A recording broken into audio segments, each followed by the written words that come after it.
Hey there, this is Perch, and I want to talk Tom King as a writer. And this is going to be another one of these kind of classic, very pragmatic types of shows. So, comics, let me just say, comics inspires passion. And passion is a good thing, and it's a bad thing. It's a good thing in that, people get very attached to characters and stories, and they imagine them, and they think of different scenarios in their head, and they're committed. They're committed, sometimes to a point where they should be committed. But comics inspires passion. All great things inspire passion, uh, and sometimes that passion goes too far. Um, Tom King, I don't know why, but he seems to be a magnet for borderline crazy passion. And what I say mean by that is, it's there's a handful of writers out there who work on titles, and they make good stories and make bad stories. They make stories people like, they make stories people don't like, and generally people just kind of opt in, opt out. And they're like for example, there's lots of people, not sorry, let me start over. There are some people who dislike Bendis, who don't like his style, who do not like the way that there's just too much dialogue, the way the characters kind of can start to sound the same after a while. There's people who are not Bendis fans, but Bendis doesn't inspire crazy. Meaning, people will just not buy Bendis, or they'll say Bendis sucks, or I don't like his stuff, and then they kind of move on. They just don't buy it. And then there's other writers who get just a really intense emotion about them. Jeff Loeb is one of these, where when he did Ultimatum, now granted, there are parts of that comic that were just terrible. I mean, there are panels in Ultimatum that will live on in the annals of comic terrible history. The Blob eating the Wasp is a good example, and some people like they who haven't seen that comic, they think I'm making some kind of sexual comment. Nope, I'm talking cannibalism. That was what was in that book. Jeff Loeb, it quickly went on Ultimates 3, and at first I assumed it was just because Mark Miller and uh, he had created a story that was beloved. It was very late in a lot of cases, and Joe Mad had not worked for Marvel for a while, and so it got announced that Loeb and Joe were coming to do Ultimates 3. And so the expectations, I think, were really high. There was, here's this artist we haven't seen for a while, and let's go. And then there were parts of that comic which were stunningly bad. And Jeff Loeb is a really nice guy. If there's one thing that I think you could say, if you've ever been to a convention, you run across him, or you've ever interacted, Loeb is class act good guy, hands down. A lot of respect for that individual. Um, but through the course of Ultimatum, he got death threats. He got people like sending uh, crazy images of like his head cut off, and there's just the nastiest stuff on message boards around him. It transcended from this comic is bad, I don't want it, to something more. So I want to throw out Loeb there because there's a lot of people who think that the modern era of Twitter and social media has led to this behavior. And the reality is, no, crazy behavior is crazy as crazy does, and it's been around for a while. So Tom King, for whatever reason, inspires a lot of passion in fans the wrong way. And what's curious is Vision came out, and most people, Vision was generally liked, even though there's some pretty grim stuff that goes on in that. That's not a happy story, and that's definitely some DNA changing, I would say, elements to Vision. It didn't align to the comics Vision was in at the time, and then suddenly the writers tried to snap to align it. So there's kind of some awkward moments. I bring that up because it's a lot of the complaints that Tom King gets now is that there doesn't pay attention to continuity, and I've complained that as well. I mean, to be honest, I think I like to pay attention to continuity, but this has always been the case, I think. And there's the low T, which has become a buzz kind of a buzzword, which I just think is stupid. Sorry, I know there's some people listening to this that use it, but I mean, just good lord, low T. You can use whatever phrase you want, but come on. Um, but King has inspired some super passionate critics. For a while, I will admit, I thought that the death threats and the kind of stuff that King was reporting going on were kind of overblown. Were made up a little bit to kind of, if you hire a personal brand expert or a marketing expert, um, you know, you might want to inflate the "you're so controversial that people are threatening to kill you." So I kind of assumed at the beginning that this was a little bit overdone, and a lot of people on the internet have have overdone it with, "Oh, I'm getting death threats." It's like, okay, somebody said, "Oh God, I wish you'd go away," and they're like, "Oh, see, that's a death threat." It's like, not really. I mean, that's just somebody maybe being a jerk or annoyed at the moment. It's different than a death threat. And then the Comic Con came around, and there was this bodyguard that was hired, and that was kind of a stunt to some extent. But then it was a friendly thing. It wasn't, but I have some friends who are creators and editors, and I was talking to a few of them at a con. I'm saying, hey, this seems like playing with fire a little bit, kind of overhyping this death threat stuff. And they're like, oh, sorry, let me be clear. Check this out. And no, no, there people have sent and posted and said insane things to Tom King. And again, I don't get it. I think you can not like that creator. You can not buy the books. You can even go online and post videos about how much his writing blows. You could go page by page and say, this is a bad panel, this is a bad panel. You can do that. But and it's your right. It's your freedom to do what you want to do. But there's this extra step of like writing kind of long involved murder fantasies about the guy that are not okay, not okay on any level. And it's strange to me how some creators inspire that level of passion, a really gross level of passion. But Tom King has done it. In terms of Tom King as a writer, I think I guess I take a very pragmatic approach to it. Tom King sells books, so number one, people come in and buy books. And the comment has come up of, well, it's Batman. Anybody could write Batman, and it would sell books. Well, that's half true. It definitely Batman and Spider-Man and a couple of these Wolverine to some extent. Um, they are tentpole characters, and you could put any creative team on it, and it will sell. But you can toggle that metric a little bit. If you put just random writer and no name artist on Batman, the sales are going to decrease. If you put no name writer and Jim Lee, sales are probably going to go up actually from where they are today. There you got a superstar artist. If you put Scott Snyder, who's a superstar writer, and a no-name artist, sales are going to be high. Snyder will bring in people.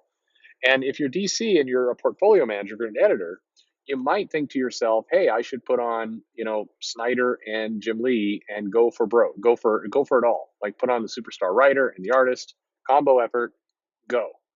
And that you would sell books. But if you're of an accounting mindset or a finance mindset, you're probably better off putting, spreading out your talent to sell more books, because the reality is a lot of people come to the table by just Scott Snyder alone or just Jim Lee alone. So you put them on the book together, it's kind of a dream team, but maybe not the smartest business move to do. Tom King has had a lot of really good creators come on the title with him. He's had a pick of I don't want to insult anybody when I say this. They're A-list creators. They're not. It's not like DC is throwing out the top creators of all time on these books. They're not putting Jim Lee on the book with Tom King. That's not to take away from Clayman or Mitch Gerards or any of these guys who are perfectly fine A-list talent. Um, they're not superstar talents. They're sellable. They're good, strong. They will sell books. People. So you put a writer who is, whether you like him or not, is popular, does sell books, and you put an artist who is, popular and will sell books, and you get a good combo. And that's what Batman does today. It sells well, and part of that is due to Tom King. It's if you put uh, I don't want to make it about insulting anybody, but if you put like a lower name creator, if you put like Cinna Grace on with Mitch Gerards onto Batman, the sales will slump. Not they're not going to go into the toilet at all. They're probably not. They won't even go down 50%. But the sales with a Tom King helmed Batman are going to be stronger than a Cinna Grace helmed Batman, and that's not to knock anyone. It's that King has built a reputation and a following and some credibility to that title, and that's where he's at.